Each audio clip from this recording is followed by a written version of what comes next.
फिर से एक बार स्वागत है मेरे चैनल पर। मैं हूं राज, आप देख रहे हैं हाईवे नाइट। दोस्तों, आज की जो घटना है, कहानी है, ये शंभुनाथ जी का है। और शंभुनाथ जी पटना के बिहार के रहने वाले हैं। और इस घटना को 15-16 साल गुजर चुका है। बड़ी ही दिलचस्प इनकी कहानी है, तो चलते हैं इनकी कहानी में। लेकिन दोस्तों, आपने मेरे चैनल को सब्सक्राइब नहीं किया है या मेरे चैनल पर आप अभी अभी जुड़े हैं, तो मेरे चैनल को सब्सक्राइब कर लीजिए और बेल आइकन पर भी बटन दबा दीजिए ऑल पे करके, ताकि मेरी वीडियो आप कोई मिस ना कर पाए। तो चलते हैं अब कहानी में। दोस्तों, मेरा नाम शंभुनाथ है। इस घटना को करीब करीब 15-16 साल गुजर चुका है। और ये घटना जैसे लगता है कल की ही बात है। और इस घटना को अपने दिमाग में जब भी लाता हूँ तो मैं बहुत दहल जाता हूँ, अंदर से डर जाता हूँ। मैं पटना के एक ऑफिस में, बैंक में काम करता हूँ। और मेरा घर करीब करीब 70-75 किलोमीटर पटना से दूर है। और मैं छुट्टी वाले दिन ही अपने गांव जा पाता था। अब शनिवार को हो या कोई सरकारी छुट्टी हो तो मैं अपने गांव निकल जाता था रात के टाइम में ही, ताकि अगले दिन का पूरा मज़ा आनंद लिया जाए गांव का।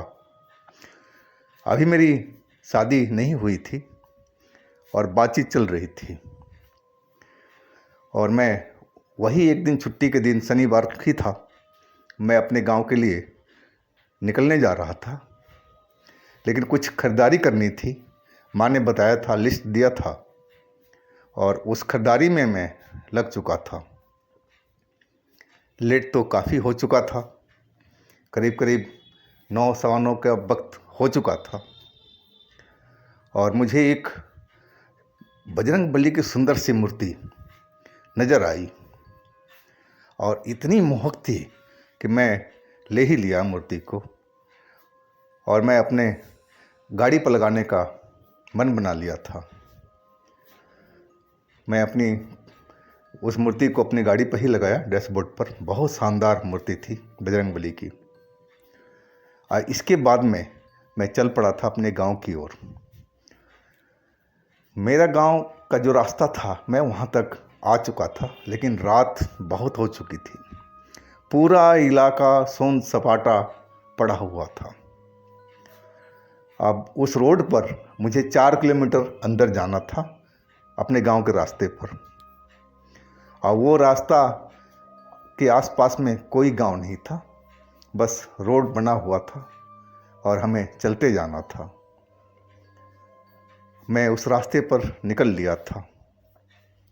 करीब आधा रास्ता के आसपास में पहुंच चुका था। और तभी सामने से ऐसा लगा कि तेज आंधी आ रहा हो। बहुत ज़ोर से शोर हो रहा था, तूफान की तरह। और देखते देखते पूरा आंधी जैसा माहौल बन चुका था और वैसे ही आंधी चलने लगी थी। मेरे कार के आगे कुछ भी नहीं दिखाई पड़ रहा था। हेडलाइट की रोशनी बिल्कुल फीकी पड़ गई थी उस धूल के गुबार में। और मैं गाड़ी को रोक लिया था।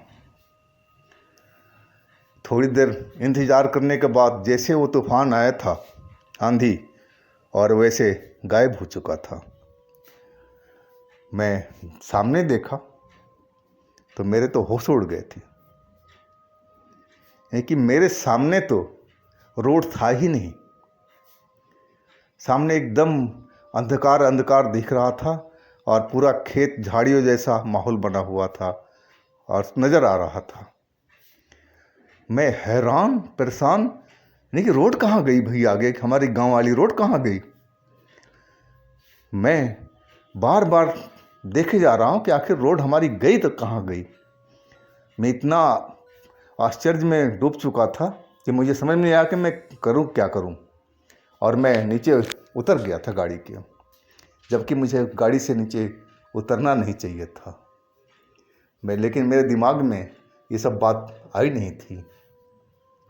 मैं गाड़ी से उतर कर के और जो मेरी गाड़ी का मुंह था उधर ही रोड होना चाहिए था जो हमारे गांव की तरफ जाता था। अब मैं उसी तरफ चल पड़ा था।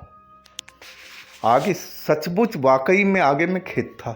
सड़क पता नहीं कहाँ गायब हो चुकी थी और खेत में झाड़ियाँ उगी हुई थी। मैं जिधर देख रहा था उधर खेती खेत नज़र आ रहे थे, सूखा बंजर सा खेत और झाड़ियाँ उगी हुई। जबकि वो इलाका हमारे माहौल के जैसा नहीं था, हमारे गांव के इलाके जैसा बिल्कुल नहीं था। सब कुछ बदला हुआ था, बदला बदला सा नज़र आ रहा था।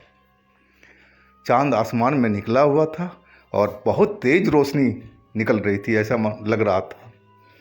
हर चीज़ मुझे साफ साफ दिखाई पड़ रही थी और मैं अपने रोड को ढूंढने में लगा था, लेकिन रोड तो जैसे धरती निगल गई हो, आसमान खा गया हो। रोड तो बिल्कुल गायब हो चुकी थी। मैं सही बताऊं, मेरे शरीर में इतना डर बैठ चुका था कि कहीं मैं किसी दूसरी दुनिया में तो नहीं आ चुका हूँ, क्योंकि हर वहाँ का जो माहौल था बिल्कुल अलग सा हो चुका था। और मैं कार के आगे हेडलाइट की रोशनी जल रही थी और उसी की रोशनी के आगे में मैं आगे बढ़ता हुआ रोड खोजने की कोशिश कर रहा था। तभी अचानक जो मेरी कार की रोशनी थी वो बंद हो गई। हालांकि आसमान में चांद था, लेकिन रोशनी क्यों बंद हुई? गाड़ी तो मेरी स्टार्ट ही छोड़ी थी हैंड ब्रेक लगा करके। और जब मैं पीछे मुड़ के देखा तो मेरी गाड़ी तो वहाँ थी ही नहीं, गाड़ी भी गायब हो चुकी थी। अब मैं एकदम तहल सा गया था। मैं दौड़ता हुआ उस जगह पर पहुँचा कि जहाँ देखूँ कि मेरी गाड़ी है, लेकिन ना तो गाड़ी है ना वो रोड थी। वो पीछे का रोड भी अब गायब हो चुकी थी। अजीब सा वहाँ का माहौल बना हुआ था और लग नहीं रहा था कि वो हमारे गांव का इलाका है। कहीं वो लग रहा था कि हम रेगिस्तान में हैं कहीं पर। अब वैसा माहौल, इलाका सब कुछ लग रहा था।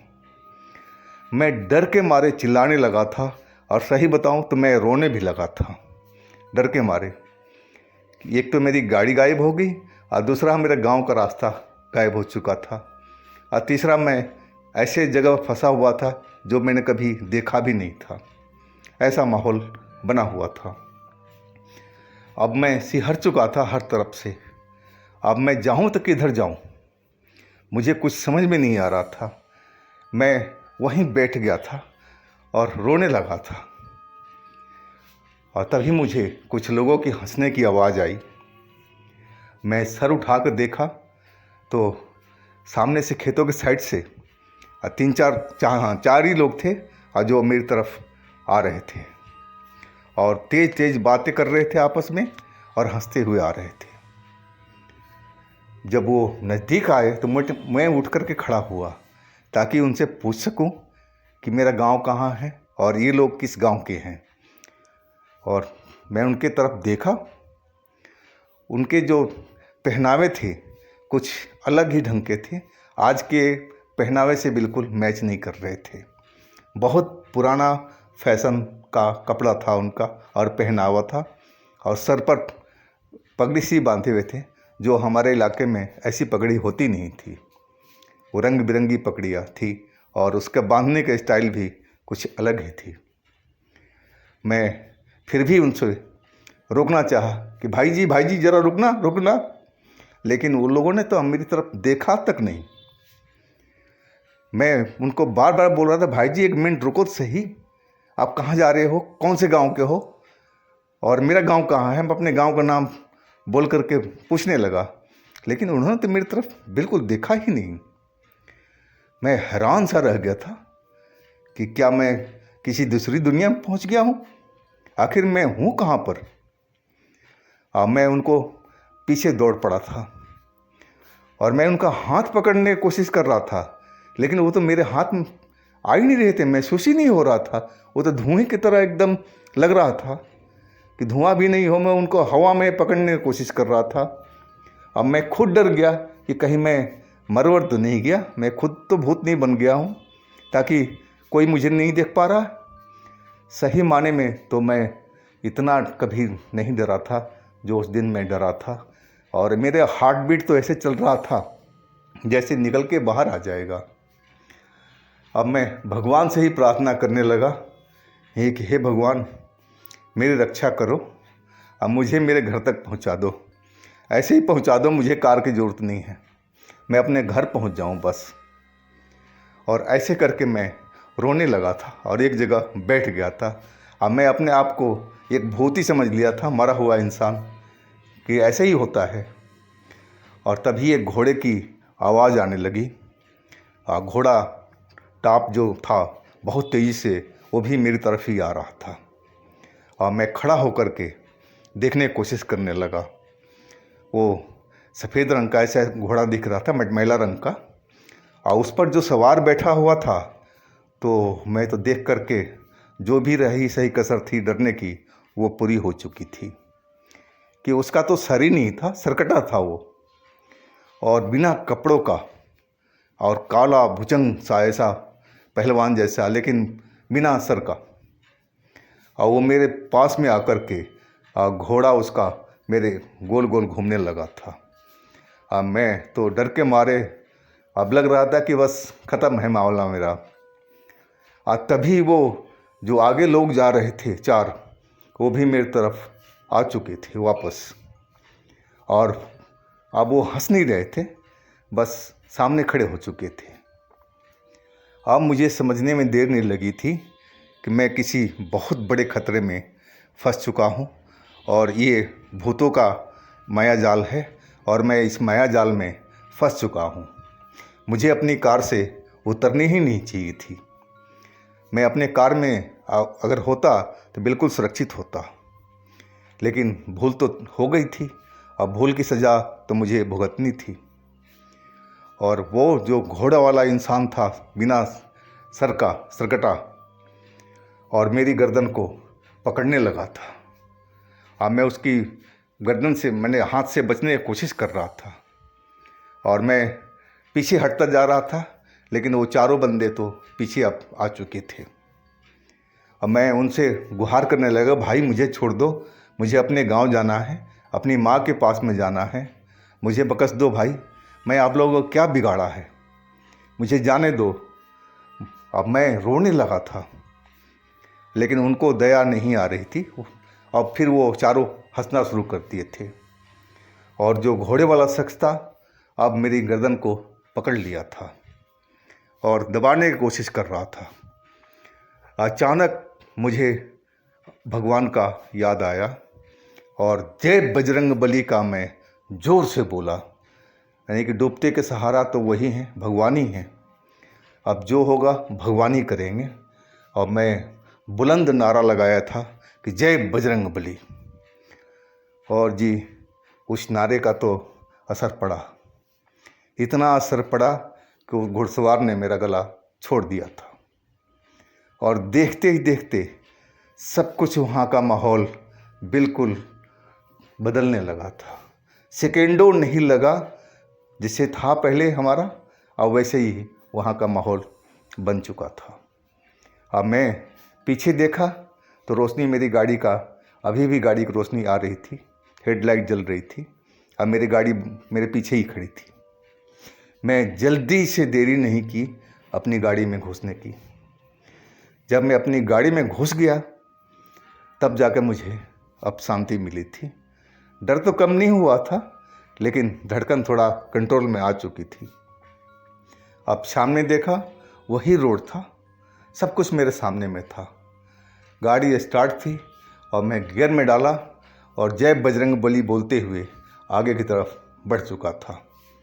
और बजरंग बली का जो डैशबोर्ड पर मैंने मूर्ति लगाई थी, अब मैंने माथा टेक दिया था उनके आगे कि हे प्रभु, आपने ही मेरी आज रक्षा की है। तो दोस्तों, ये थी शंभुनाथ जी की कहानी। और आपके पास भी कोई अपनी आज स्टोरी है, इस तरह की कोई घटना है, कहानी है, तो मुझे व्हाट्सएप नंबर पर या इंस्टाग्राम पर शेयर कीजिएगा। हम आपकी कहानी को ज़रूर बनाएंगे। और दोस्तों, हमारे चैनल को लाइक कीजिए, सब्सक्राइब कीजिए, शेयर कीजिए। और साथ में हमारा चल रहा दूसरा चैनल को भी देखिएगा, विजिट कीजिएगा। लिंक मैं नीचे दे रखा हूँ। तो कल मिलते हैं एक नई कहानी के साथ में। आप लोग अपना बहुत बहुत ख्याल रखिएगा। नमस्कार।